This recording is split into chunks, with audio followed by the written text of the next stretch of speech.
फातिमा की रानी माँ, प्रभु यीशु की माँ, आसरा तू ही है माँ।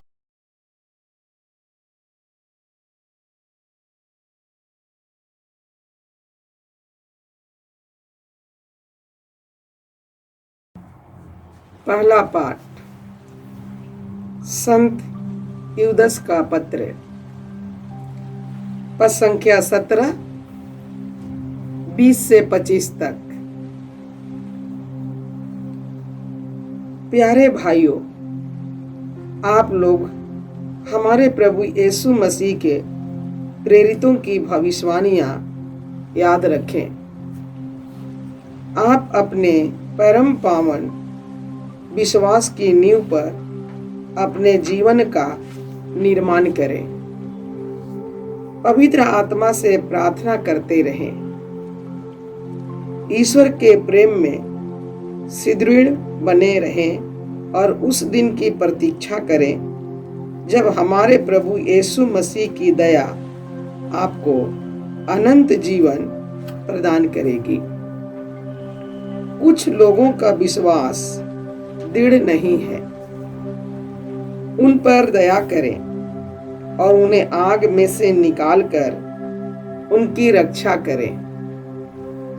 कुछ लोगों पर दया करते समय आप सतर्क रहें और विषय वासना से दूषित उनके वस्त्र से भी घृणा करें, जो आपको पाप से सुरक्षित करने में और आपको दोष रहित और आनंदित बनाकर अपनी महिमा में प्रस्तुत करने में समर्थ है, जो हमें हमारे प्रभु यीशु मसीह द्वारा मुक्ति प्रदान करता है। उसी एकमात्र ईश्वर को अनादि काल से अब और अनंत काल तक महिमा, प्रताप, सामर्थ्य और अधिकार। आमीन। प्रभु की वाणी। ईश्वर को धन्यवाद। भजन अनुवाक्य। हे प्रभु मेरे ईश्वर, मेरी आत्मा तेरे लिए तरसती है। हे प्रभु मेरे ईश्वर, मेरी आत्मा तेरे लिए तरसती है। हे ईश्वर, तू ही मेरा ईश्वर है। मैं तुझे ढूंढता रहता हूँ। मेरी आत्मा तेरे लिए तरसती है। जल के लिए सूखी संतप्त भूमि की तरह मैं तेरे दर्शनों के लिए ललायित हूँ। अनुवाक्य। हे प्रभु मेरे ईश्वर, मेरी आत्मा तेरे लिए तरसती है। हे प्रभु मेरे ईश्वर, मेरी आत्मा तेरे लिए तरसती है। मैं तेरे पवित्र मंदिर में तेरा सामर्थ्य और तेरी महिमा देखना चाहता हूँ। तेरे प्रेम प्राणों से भी अधिक वांछनीय है। मेरा कंठ तेरी स्तुति करता रहेगा। अनुवाक्य। हे प्रभु मेरे ईश्वर, मेरी आत्मा तेरे लिए तरसती है। हे प्रभु मेरे ईश्वर, मेरी आत्मा तेरे लिए तरसती है। मैं जीवन भर तुझे धन्य कहूंगा और हाथ जोड़कर तुझसे प्रार्थना करता रहूंगा। तू मेरी आत्मा को तृप्त कर देता है। मैं उल्लसित होकर तेरी महिमा का बखान करता हूँ। अनुवाक्य। हे प्रभु मेरे ईश्वर, मेरी आत्मा तेरे लिए तरसती है। हे प्रभु मेरे ईश्वर, मेरी आत्मा तेरे लिए तरसती है। जय घोष। हालेलुया। मसीह की शिक्षा अपनी परिपूर्णता में आप लोगों में निवास करे। आप उनके द्वारा पिता ईश्वर को धन्यवाद देते रहें। हालेलुया। प्रभु आप लोगों के साथ हो और आपकी आत्मा के संत साथ। मार्कुस के अनुसार प्रभु यीशु ख्रिस्त का पवित्र सुसमाचार। हे प्रभु तेरी महिमा हो।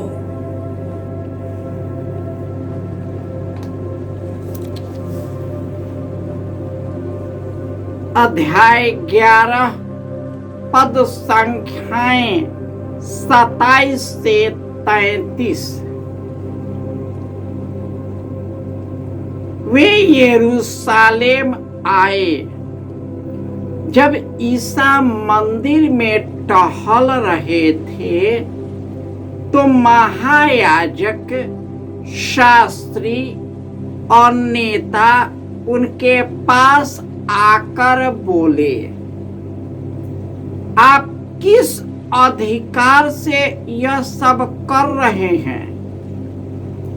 किसने आपको यह सब करने का अधिकार दिया है? ईसा ने उन्हें उत्तर दिया, मैं भी आप लोगों से एक प्रश्न पूछना चाहता हूं।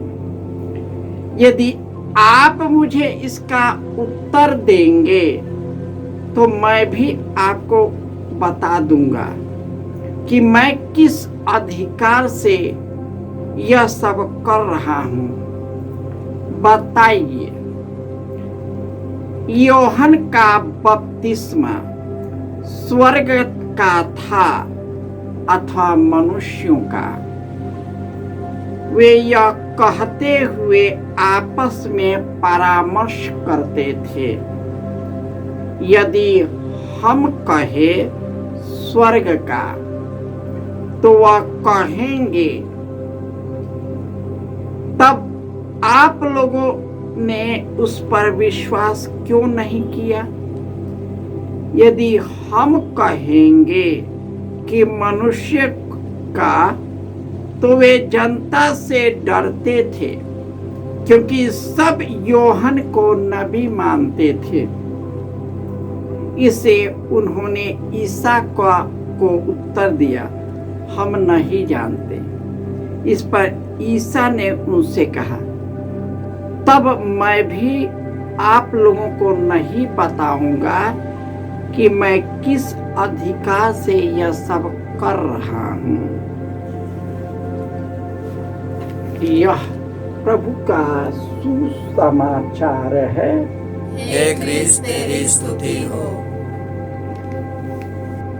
क्रिस्त में प्यारे भाई और बहनों, इस संसार के सृष्टि से पहले, पर्वतों की उत्पत्ति से पहले, ईश्वर अनादि और अनंत ईश्वर है। ईश्वर मनुष्य को मिट्टी में मिलाता है।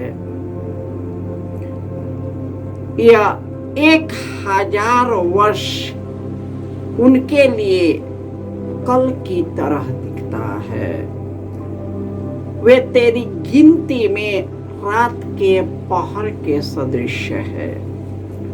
हमारी आयु की अवधि 70 वर्ष, स्वास्थ्य अच्छा हुआ तो 80 वर्ष। हम अधिकांश आयु कष्ट और दुख से में जीते हैं और शीघ्र ही जीवन बीतता जाता है। हम दुख में जीते हैं और दुख में मर जाते हैं। आज संत अगस्तीन का पर्व है। उन्होंने सामाजिक जो विकृतियां थी, जो बहुत सारा पाप था, धर्म की आड़ में कई तरह की गलत विचार और सोच था। संत अगस्तीन लोगों को शुद्ध करते थे, लोगों को उचित मार्ग देते थे।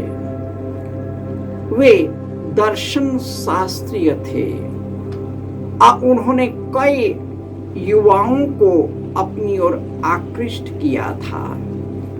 उन्होंने यीशु के गहरे प्रेम का एहसास कराया।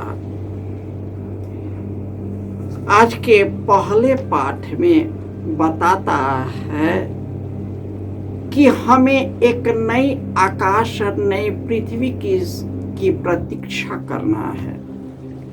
हमें ईश्वर के नजरिए में निष्कलंक, शुद्ध, निर्दोष और उनके अनुकूल जीवन बिताना है।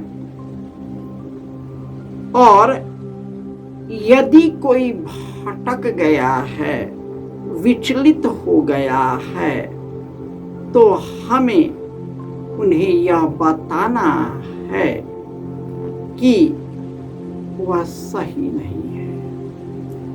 उन्हें ईश्वर के मार्ग पर ले आना, लेकिन उसके बहकावे में नहीं आना है, उनके दुष्ट विचारों में नहीं आना है। अधिकांश यह होता है कि लोगों को जीवन सुधारने के लिए वह खुद उसके अनुरूप जीवन बिताने लगता है। नहीं, ऐसा नहीं है। ऐसा करने से क्या होता है?